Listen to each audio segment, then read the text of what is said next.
जी नाज़रीन, डॉक्टर ताहा नज़ीर आपसे मुखातिब है। मैं इस वक्त क्योंकि कैंसस सिटी के पास खड़ा हूँ और यहाँ पे खड़ा होके जब मैं इस तरह की कोई लाइब्रेरी हो या कोई ऐसी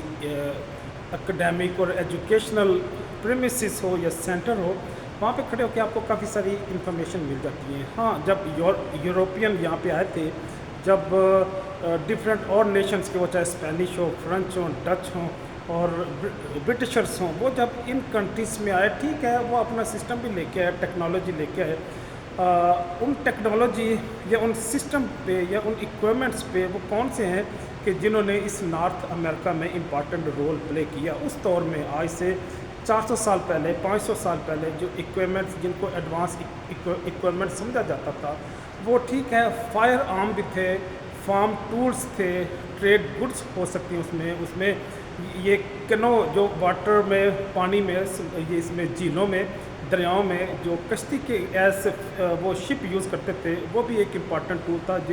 जो वेस्टर्न नेशन इस नॉर्थ अमेरिका में लेके आई। इसके साथ साथ एक मूल वैगन है जहाँ पे घोड़े आगे जुटते थे और उसके साथ वो बारबरदारी का या लॉजिस्टिक का काम करते थे। फिर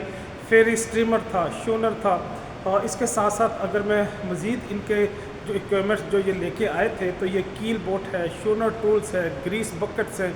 ये प्रोविजंस कई सारी ऐसी हैं जो चाहे फूड के अतबार से या कुकिंग के अतबार से कई सारी ऐसी चीज़ें भी ये लेके आए थे जो इन नेटिव अमेरिकन्स ने, यहाँ पे जो रहने वाले लोग थे, उन्होंने भी अगर तक किसी न किसी लेवल पे अडॉप्ट किया, लेकिन इनका ओवरऑल एटीट्यूड जो वेस्टर्न नेशंस आई थी यहाँ पे, उनका फोकस क्योंकि इनको कोई प्रीच करना नहीं था, अगरचा इनको क्रिश्चियन के वाले से भी इन्हें रोशनाई देने का उनका मकसूद था, लेकिन उनका फंडामेंटल जो पर्पज़ था यहाँ पे आने का, इनकी एक तो वो गोल्ड के लिए, सिल्वर के लिए, प्लेटिनम के लिए, इस तरह जो कीमती धातें थी, उनको ये लेने के लिए भी इन इलाकों में कोलंबस आया। उसके बाद एक सीक्वेंस, एक सीरीज़ लग गई मुख्तलिफ़ कौमों की इस इलाके में, इस जगह पे, इस लोकेशन पे अटैक करने के हवाले से। दूसरी जो अट्रैक्शन थी वहाँ पे, जो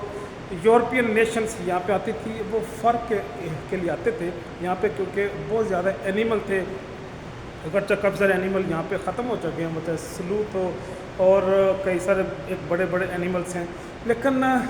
यहाँ के जो दूसरे एनिमल्स थे, वो चाहे मूल हो, चाहे डियर हो, चाहे यहाँ पे और जो सी एनिमल्स हैं, उनकी ना सिर्फ ये प्रोडक्ट लेते थे, बल्कि उनकी फ़र और उनकी स्किन को एज लेदर पर्पज़ के लिए गारमेंट्स में या और जो घरेलू चीज़ें यूज़ होती हैं, वो है जैकेट्स हो, चाहे वो पाँव में पहनने वाली जुराबें हों, इस तरह की कई सारी, वो हैंड बैग्स की शक्ल में वो कई सारी ऐसी चीज़ें बनाते थे। उसके साथ साथ ये यहाँ पे वुड भी, यहाँ पे टिम्बर्स भी एक सफिशेंट तादाद में अवेलेबल थे। तो उस दौर में इनकी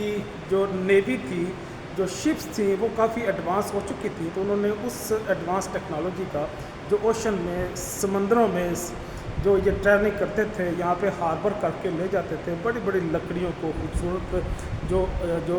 इम्पॉर्टेंट होती थी, उनको फिर अपने कंस्ट्रक्शन पर्पस में, आर्किटेक्चर में या ब्रिजेस में, जहाँ पे भी उन्होंने यूज़ करना था, पूरे यूरोप में उनको यूज़ करते थे। तो गोया इनका पर्पज़ इन लोगों को एडवांस करना मकसूद नहीं था उनका, जिस तरह ये लोग ब्रिटिशर्स थे, फ्रेंच थे, या अफ्रीका में गए, इंडिया में गए, बाकी जगहों पे गए, वहाँ पे तो स्क्वीज़ होके वापस आ गए। जो भी इनका पर्पज़ था, जब उन्होंने अटेन कर लिया, इन्होंने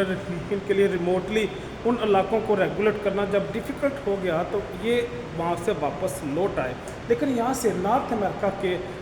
अमेरिका में क्योंकि इन्हें वसीअ ज़मीन मिल गई, इसे ऐसी धरती दस्तयाब हो गई जहाँ पे इन्हें पूरी सारी स्टेट्स को मिला के एक यूनाइटेड स्टेट बनाने का मौका मिल गया। ऊपर कनाडा इस्टेब्लिश हो गया, नीचे यूनाइटेड स्टेट बन गया। उसके नीचे चले जाए तो वो सारी स्पेनिश बोलने वाली स्टेट्स हैं, वो चाहे चिली हो, ब्राज़ील हो, अर्जेंटीना हो, ये सारे कंट्रीज़ यहाँ पे नॉर्थ अमेरिका में और साउथ अमेरिका में इस्टेब्लिश हो गए। तो गोया ये इंफॉर्मेशन थी जो आपके साथ आज शेयर करना मकसूद था। इजाज़त चाहूँगा। अल्लाह।